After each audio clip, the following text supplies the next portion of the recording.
আসসালামু আলাইকুম। আমি নিয়ামতুল্লাহ সিরাজি আপনাদের সবাইকে স্বাগত জানাচ্ছি বাংলা টিভির প্রাইম নিউজে। শুরুতে জানাবো এসএনএস হুমলোন সংবাদ শিরোনাম। নিরাপদ শহরেও ইমিগ্রেশনের ধাবা, বিমানবন্দরে মা সন্তানের আটকের হৃদয় বিদারক ভিডিও ভাইরাল।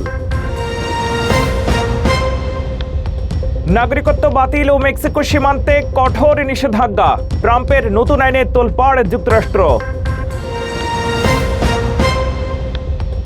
মার্কিন আকাশপথে চরম বিশৃঙ্খলা, টিএসএর বদলে আইস এজেন্ট মোতায়েনে জনরোষ ও বিক্ষোভ। এবং ডাক যুগে ব্যালট গণনা নিয়ে সুপ্রিম কোর্টে বিতর্ক, হুমকির মুখে আমেরিকার নির্বাচনী ব্যবস্থা।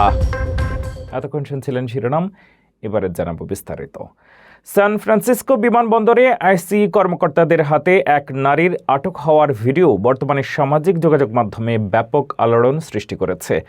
ভিডিওতে দেখা যায় কান্নারত এক নারীর হাতে হাতকড়া পরানো হচ্ছে, যা সাধারণ যাত্রীদের মধ্যে তীব্র ক্ষোভ ও আতঙ্ক সৃষ্টি করে। তবে কর্তৃপক্ষ জানিয়েছে এটি একটি পূর্বনির্ধারিত আইনি প্রক্রিয়া ছিল এবং বর্তমান বিমানবন্দর নিরাপত্তা সংকটের সাথে এর কোনো সরাসরি সম্পর্ক নেই।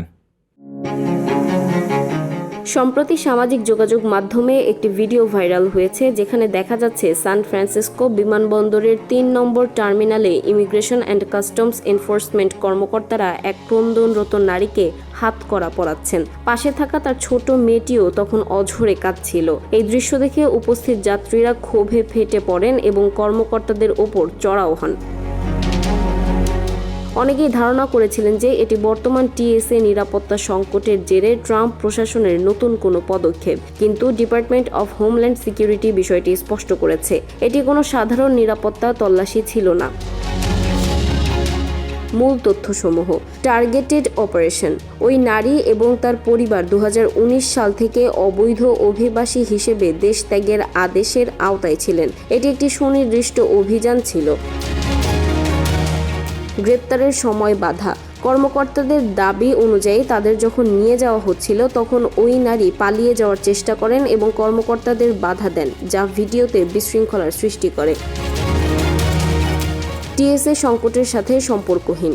বর্তমানে দেশ জুড়ে টিএসএ কর্মকর্তাদের বেতন বন্ধ থাকায় যে সংকট চলছে তার সাথে এই ঘটনার কোনো সম্পর্ক নেই। উল্লেখ্য যে সান ফ্রান্সিসকো বিমানবন্দর টিএসএর পরিবর্তে ব্যক্তিগত ঠিকাদার দিয়ে নিরাপত্তা কার্যক্রম পরিচালনা করে। সান ফ্রান্সিসকো একটি স্যাংচুয়ারি সিটি বা নিরাপদ শহর হওয়া সত্ত্বেও সেখানে স্থানীয় পুলিশের উপস্থিতি দেখা গেছে। তবে পুলিশ জানিয়েছে তারা কেবল জননিরাপত্তা বজায় রাখতে সেখানে গিয়েছিল, তারা সরাসরি এই আইনি প্রক্রিয়ায় অংশ নেয়নি। এই ঘটনাটি বর্তমান রাজনৈতিক অস্থিরতা এবং অভিবাসন নীতির সংঘাতকে আরও উস্কে দিয়েছে। একদিকে মানবিক আবেগ, অন্যদিকে আইনি বাধ্যবাধকতা। এই দুইয়ের মাঝে দাঁড়িয়ে সাধারণ মানুষের মনে আতঙ্ক এবং কৌতূহল দুইই বাড়ছে। যুক্তরাষ্ট্রের জাতীয় নিরাপত্তা ও অভিবাসন নীতি এখন এক চরম সন্ধিক্ষণে। একদিকে স্ক্যাম অ্যাক্ট পাশের মাধ্যমে অপরাধী ও সন্ত্রাসীদের নাগরিকত্ব বাতিলের কঠোর হুঁশিয়ারি দিচ্ছে ট্রাম্প প্রশাসন, অন্যদিকে মিটারিং নীতির মাধ্যমে মেক্সিকো সীমান্তে আশ্রয় প্রার্থীদের প্রবেশ সীমিত করার আইনি লড়াই চলছে সুপ্রিম কোর্টে। এই জোড়া পদক্ষেপ কি আমেরিকার নিরাপত্তা নিশ্চিত করবে, নাকি অভিবাসীদের সাংবিধানিক অধিকারকে সংকটে ফেলবে, তাই এখন দেখার বিষয়। যুক্তরাষ্ট্রের অভিবাসন নীতিতে আবারও বড় ধরনের পরিবর্তনের পদধ্বনি শোনা যাচ্ছে। প্রেসিডেন্ট ডোনাল্ড ট্রাম্পের প্রশাসন মেক্সিকো সীমান্তে রাজনৈতিক আশ্রয় প্রার্থীদের প্রবেশ সীমিত করার লক্ষ্যে মিটারিং নীতিটি পুনরায় কার্যকর করার জোর প্রচেষ্টা চালাচ্ছে। বর্তমানে বিষয়টি মার্কিন সুপ্রিম কোর্টের সিদ্ধান্তের অপেক্ষায়। মিটারিং হলো এমন একটি প্রক্রিয়া যার মাধ্যমে মার্কিন সীমান্ত কর্মকর্তারা সীমান্তে ভিড় নিয়ন্ত্রণের অজুহাতে আশ্রয় প্রার্থীদের আবেদন গ্রহণ সাময়িকভাবে স্থগিত রাখতে পারেন। 2018 সালে ট্রাম্পের প্রথম মেয়াদে এটি আনুষ্ঠানিকভাবে শুরু হলেও 2021 সালে জো বাইডেন তা বাতিল করেন। বর্তমান ক্ষমতায় ফিরে ট্রাম্প প্রশাসন দাবি করছে সীমান্ত পরিস্থিতি নিয়ন্ত্রণের বাইরে চলে গেলে এই ক্ষমতা প্রয়োগ করা অপরিহার্য। এই মামলার মূল আইনি প্রশ্ন হলো অ্যারাইভ বা পৌঁছানো শব্দটির ব্যাখ্যা। ট্রাম্প প্রশাসনের যুক্তি, মেক্সিকো সীমান্তে যারা দাঁড়িয়ে আছেন তারা কারিগরিভাবে মার্কিন ভূখণ্ডে প্রবেশ করেননি, তাই আইনত তাদের আবেদন গ্রহণ করতে সরকার বাধ্য নয়। নিম্ন আদালত রায় দিয়েছিল যে বৈধ সীমান্ত চৌকিতে আসা যে কোনো ব্যক্তিকেই উপস্থিত হিসেবে গণ্য করতে হবে এবং তাদের আবেদনের সুযোগ দিতে হবে। আগামী জুনের মধ্যে এই মামলার রায় আসার কথা রয়েছে। কেবল মিটারিং নয়, ট্রাম্প প্রশাসন জন্মসূত্রে নাগরিকত্ব এবং হাইতি ও সিরিয়ার নাগরিকদের অস্থায়ী সুরক্ষা বাতিলের মতো আরও বেশ কিছু কঠিন পদক্ষেপ নিতে যাচ্ছে, যা বর্তমানে সুপ্রিম কোর্টের অধীনে রয়েছে। যদি সুপ্রিম কোর্ট ট্রাম্পের পক্ষে রায় দেয়, তবে যুক্তরাষ্ট্রের আশ্রয় প্রার্থী গ্রহণের দীর্ঘদিনের আইনি কাঠামো চিরতরে বদলে যেতে পারে। এটি শুধু অভিবাসীদের জীবন নয়, বরং আমেরিকার মানবিক ভাবমূর্তির ওপরও বড় প্রভাব ফেলবে। অচলাবস্থার জেরে বেতনহীন ও ক্লান্ত টিএসএ কর্মীদের সহায়তায় গত সোমবার থেকে যুক্তরাষ্ট্রের 13টি প্রধান বিমানবন্দরে আইস এজেন্টদের মোতায়েন করা হয়েছে। তবে নিউ ইয়র্কের জেএফকে এবং নেওয়ার্কের মতো বিমানবন্দরগুলোতে এই সিদ্ধান্ত সাধারণ যাত্রী ও বিক্ষোভকারীদের তীব্র ক্ষোভের মুখে পড়েছে। অনেকে এজেন্টদের উদ্দেশ্যে স্লোগান দিলেও কেউ কেউ আবার দীর্ঘ লাইনের ভোগান্তি কমাতে তাদের উপস্থিতিকে স্বাগত জানিয়েছেন। যুক্তরাষ্ট্রের আকাশপথে এক নজিরবিহীন অস্থিরতা তৈরি হয়েছে।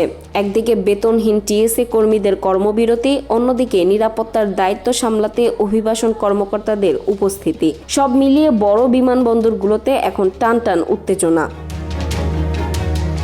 সোমবার থেকে দেশটির অন্তত 13টি প্রধান বিমানবন্দরে আইসিই এজেন্টদের কাজ শুরু করতে দেখা গেছে।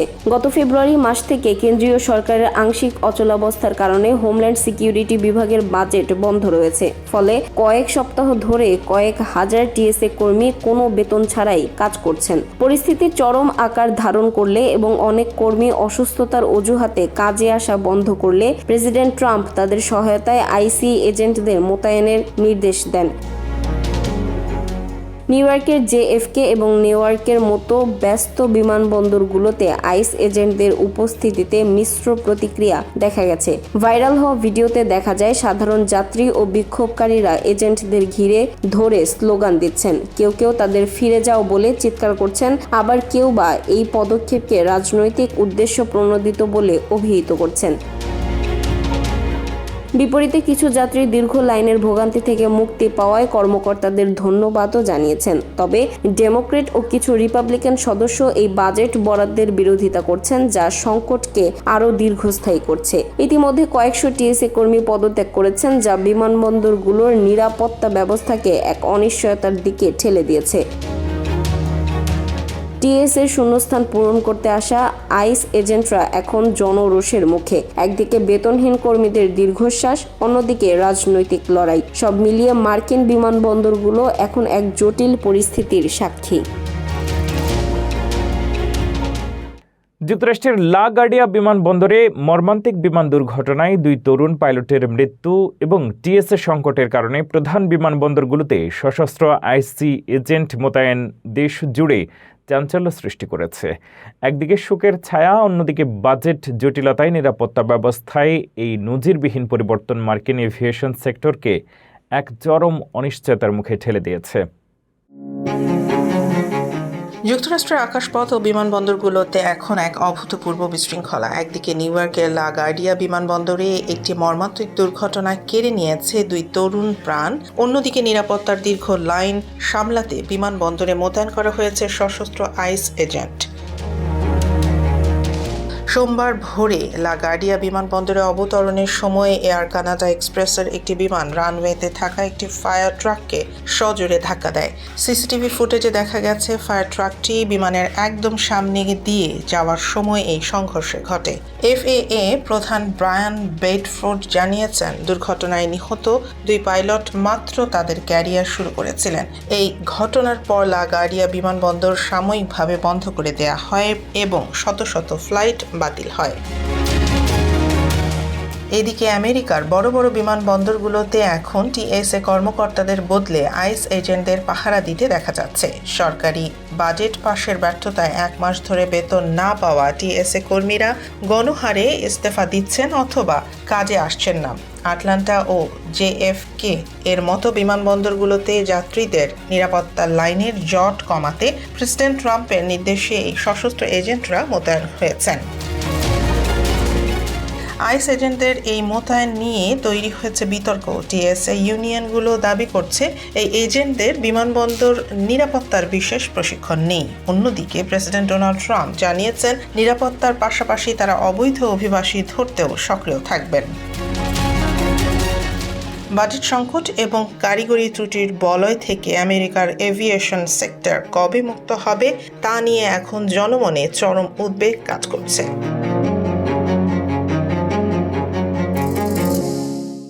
ডাকযোগে পাঠানো ব্যালট বা মেইল ইন ব্যালট গণনার সময়সীমা নিয়ে সোমবার সুপ্রিম কোর্টে শুরু হয়েছে এক ঐতিহাসিক এবং বিতর্কিত শুনানি। মিসিসিপি অঙ্গরাজ্যের একটি নিয়ম বাতিল হলে বদলে যেতে পারে পুরো আমেরিকার নির্বাচনী সমীকরণ। বিস্তারিত জানুন প্রতিবেদনে। যুক্তরাষ্ট্রের মধ্যবর্তী নির্বাচনের আগে এক চরম অনিশ্চয়তার মুখে দাঁড়িয়ে দেশটির নির্বাচনী ব্যবস্থা। সোমবার সুপ্রিম কোর্টে অনুষ্ঠিত এক শুনানিতে ডাকযোগে পাঠানো ব্যালট গণনার সময়সীমা নিয়ে তীব্র বিতর্ক তৈরি হয়েছে। মিসিসিপির 5 দিনের গ্রেস পিরিয়ড বা অতিরিক্ত সময় দেওয়ার নিয়মটি এখন বাতিলের ঝুঁকিতে।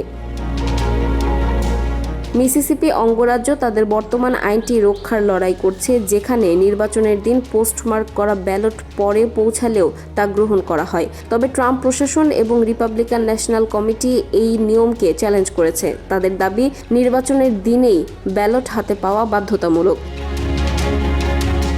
বিচারপতি স্যামুয়েল অ্যালিটো এবং ব্রেট ক্যাভানো শুনানির সময় নির্বাচনী জালিয়াতি ও জনগণের আস্থার বিষয়টি সামনে এনেছেন। যদিও মিসিসিপির আইনজীবী স্কট স্টুয়ার্ট জোর দিয়ে বলেছেন যে এই শতাব্দীতে ডাকযোগে আসা ব্যালটের ক্ষেত্রে জালিয়াতির একটি উদাহরণও কেউ দেখাতে পারেনি। আদালতের 6-3 রক্ষণশীল সংখ্যাগরিষ্ঠতা যদি এই আইন বাতিল করে, তবে মিসিসিপি সহ প্রায় 30টি অঙ্গরাজ্যের ভোট গণনা পদ্ধতি বদলে যাবে। বিশ্লেষকদের মতে এর ফলে লক্ষাধিক বৈধ ভোট বাতিল হতে পারে, যা সরাসরি নির্বাচনের ফলাফলকে প্রভাবিত করবে। আদালত আগামী জুলাইয়ের মধ্যে এই মামলার রায় দিতে পারে। নির্বাচনের ঠিক আগ মুহূর্তে এই আইনি রদবদল আমেরিকার গণতন্ত্রে কতটা বিশৃঙ্খলা সৃষ্টি করবে তা নিয়ে এখন চলছে চুলচেরা বিশ্লেষণ। ইরান যুদ্ধের জেরে তেলের দামে দিশেহারা ডেলিভারি রাইডারদের জন্য বিশেষ রিলিফ প্রোগ্রাম চালু করল ডোরড্যাশ। ক্যাশব্যাক এবং সাপ্তাহিক নগদ বোনাসের মাধ্যমে প্রতি গ্যালনে প্রায় $1.90 পর্যন্ত সাশ্রয় করার সুযোগ পাচ্ছেন ড্যাশাররা। তেলের এই রেকর্ড দামের মাঝে ডোরড্যাশের এই উদ্যোগ কি যথেষ্ট? বিস্তারিত জানতে দেখুন পুরো প্রতিবেদন। ইরান যুদ্ধের প্রভাবে বিশ্বজুড়ে জ্বালানি তেলের দাম এখন আকাশছোঁয়া। যুক্তরাষ্ট্রে তেলের গড় দাম গ্যালন প্রতি $3.95 গিয়ে ঠেকেছে, যা মাত্র 1 মাস আগের চেয়ে $1 বেশি। ক্যালিফোর্নিয়ার মতো রাজ্যে এই দাম এখন $5.79। এই কঠিন সময়ে ডেলিভারি রাইডার বা ড্যাশারদের স্বস্তি দিতে এক বিশাল ইমার্জেন্সি রিলিফ প্রোগ্রাম ঘোষণা করেছে ফুড ডেলিভারি জায়ান্ট ডোরড্যাশ। আগামী 26 এপ্রিল 2026 পর্যন্ত কার্যকর এই কর্মসূচির আওতায় রাইডাররা দ্বিমুখী সুবিধা পাবেন। প্রথমত, যারা ক্রিমসন ভিসা ডেবিট কার্ড ব্যবহার করে তেল কিনবেন তারা সরাসরি 10% ক্যাশব্যাক পাবেন। দ্বিতীয়ত, রাইডাররা সপ্তাহে কত মাইল ডেলিভারি দিচ্ছেন তার উপর ভিত্তি করে অতিরিক্ত $5 থেকে $15 পর্যন্ত নগদ ফুয়েল বোনাস পাবেন। ডোরড্যাশের এই হিসাবটি বেশ চমকপ্রদ। যদি একজন ড্যাশার সপ্তাহে 125 মাইল গাড়ি চালান, তবে তিনি $5 বোনাস পাবেন। 200 মাইলের জন্য $10 এবং 250 মাইল বা তার বেশি চালালে মিলবে $15 সরাসরি সহায়তা। সব মিলিয়ে ক্যাশব্যাক এবং বোনাস যোগ করলে একজন রাইডার প্রতি গ্যালন জ্বালানিতে প্রায় 1.40 থেকে $1.90 পর্যন্ত সাশ্রয় করতে পারবেন। ইরান সংকটের কারণে সৃষ্ট এই মুদ্রাস্ফীতি গিগ ওয়ার্কারদের আয়ের ওপর বড় আঘাত হেনেছে। ডোরড্যাশের এই উদ্যোগ কেবল রাইডারদের পকেট সাশ্রয় করবে না, বরং সংকটের মুখে থাকা ডেলিভারি খাতকে সচল রাখতেও সাহায্য করবে। তেলের দামের এই ঊর্ধ্বগতি সাধারণ মানুষের জীবনে আর কি কি প্রভাব ফেলে তা নিয়ে আমাদের বিশেষ প্রতিবেদনগুলো দেখতে থাকুন। ধন্যবাদ।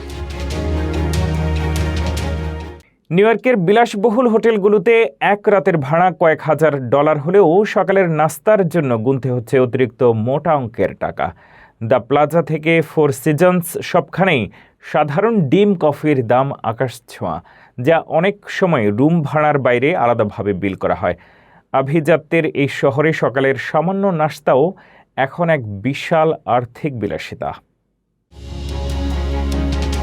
এক রাতের ভাড়া $2,000, অর্থাৎ প্রায় 2.5 লক্ষ টাকা। ভাবছেন এত টাকা দিলে অন্তত সকালের নাস্তাটা ফ্রি পাওয়া যাবে। নিউ ইয়র্ক সিটির 5 স্টার হোটেলগুলোতে আপনার এই ধারণা সম্পূর্ণ ভুল। এখানে বিলাসবহুল রুমের সাথে ব্রেকফাস্ট মানেই পকেটে বড় সড় টান। দ্য প্লাজা হোটেল, এখানে আইকনিক পাম কোর্টে 1 কাপ কফির দাম $12, প্রায় 1400 টাকা, আর সাধারণ একটি আমেরিকান ব্রেকফাস্টের দাম $52। আপনি যদি ক্যাভিয়ার অমলেট খেতে চান তবে গুনতে হবে $45। ফোর সিজনস ও আমান নিউ ইয়র্ক, ফোর সিজনসে 1 বাটি ওট মিলের দাম $20 ছাড়িয়ে যায়। অন্যদিকে আমান নিউ ইয়র্কে 2 জন মানুষের সাধারণ নাস্তার বিল $300 পর্যন্ত হতে পারে, অথচ এই হোটেলগুলোর রুম ভাড়া শুরুই হয় $2300 থেকে। বিলাসিতার বৈপরীত্য। অদ্ভুত বিষয় হলো নিউ ইয়র্কের সাধারণ মানের হোটেলগুলোতে ব্রেকফাস্ট ফ্রি থাকলেও ওয়ালডর্ফ, অ্যাস্টোরিয়া বা রিটস কার্লটনের মতো দামি হোটেলগুলোতে একটি ব্রেকফাস্টের বিল অনায়াসেই $100 ছাড়িয়ে যায়। গ্ল্যামার আর আভিজাত্যের শহর নিউ ইয়র্কে সকালে এক টুকরো টোস্ট খাওয়াও এখন এক বড় আর্থিক ধাক্কা। এই হোটেলগুলোতে থাকার সামর্থ্য যাদের আছে তারা হয়তো দাম নিয়ে ভাবেন না, কিন্তু সাধারণ ভ্রমণ পিপাসুদের জন্য এটি সত্যি এক বিস্ময়। মহান স্বাধীনতা দিবস উপলক্ষে যুক্তরাষ্ট্রের মিশিগানে বসতে যাচ্ছে 11 বিশ্ববিদ্যালয়ের বাংলাদেশি শিক্ষার্থীদের এক ব্যতিক্রমী আয়োজন, বাংলাদেশ ফেস্ট 2.0। দেশপ্রেম, সংস্কৃতি আর তারুণ্যের মিলনে আগামী 28শে মার্চ অনুষ্ঠিত হবে এই বিশেষ অনুষ্ঠান। রোজভিল সিটির এথেনা ব্যানকুয়েট সেন্টারে শনিবার দুপুর 12টা থেকে রাত 8টা পর্যন্ত এই আয়োজন চলবে বলে সংবাদ সম্মেলনে জানিয়েছেন আয়োজকরা। আরও জানাচ্ছেন ফারজানা আফরোজ। মিশিগানের 11টি বিশ্ববিদ্যালয়ের বাংলাদেশি শিক্ষার্থীদের যৌথ উদ্যোগে এটি হতে যাচ্ছে রাজ্যের অন্যতম বৃহৎ শিক্ষার্থী ভিত্তিক সাংস্কৃতিক অনুষ্ঠান। রোববার সন্ধ্যায় ওয়ারেন সিটি রয়্যাল বেঙ্গল রেস্টুরেন্টে প্রেস কনফারেন্সে এই তথ্য জানান আয়োজকরা। মিশিগান বাংলাদেশি স্টুডেন্ট কমিউনিটির আয়োজনে এই অনুষ্ঠানে অংশ নিচ্ছে university of Michigan Dearborn, an Arbor, Michigan state, central, western, eastern, Wayne state, Oakland সহ মোট 11টি প্রতিষ্ঠানের শিক্ষার্থীরা। সংবাদ সম্মেলনে আয়োজকরা জানান, প্রবাসে বেড়ে ওঠা নতুন প্রজন্মের কাছে বাংলাদেশের ইতিহাস, ভাষা ও সংস্কৃতি তুলে ধরাই মূল লক্ষ্য। এ সময় উপস্থিত ছিলেন মিশিগান বাংলাদেশি স্টুডেন্ট কমিউনিটির রাজশ্রী চৌধুরী গৌরব, ফয়সাল মাহমুদ, শাহিমা রহমান ও মাইশা রহমান। অনুষ্ঠানে থাকবে শিক্ষার্থীদের পরিবেশনায় গান, নৃত্য, নাটক সহ নানা আয়োজন, যেখানে প্রবাসেও তৈরি হবে এক টুকরো বাংলাদেশের আবহ। অনুষ্ঠানে অংশগ্রহণের জন্য টিকিট মূল্য নির্ধারণ করা হয়েছে $15। এই টিকিটের মধ্যে থাকবে প্রবেশাধিকার ছাড়াও লাঞ্চ ও পানীয়। আয়োজকরা মিশিগানে বসবাসরত সকল বাংলাদেশি ও শিক্ষার্থীদের এই আয়োজনে যোগ দেওয়ার জন্য আমন্ত্রণ জানিয়েছেন। এ ছিল বাংলা টিভির প্রাইম নিউজে। পরবর্তী প্রাইম নিউজ দেখার আমন্ত্রণ জানিয়ে শেষ করছি এখানেই।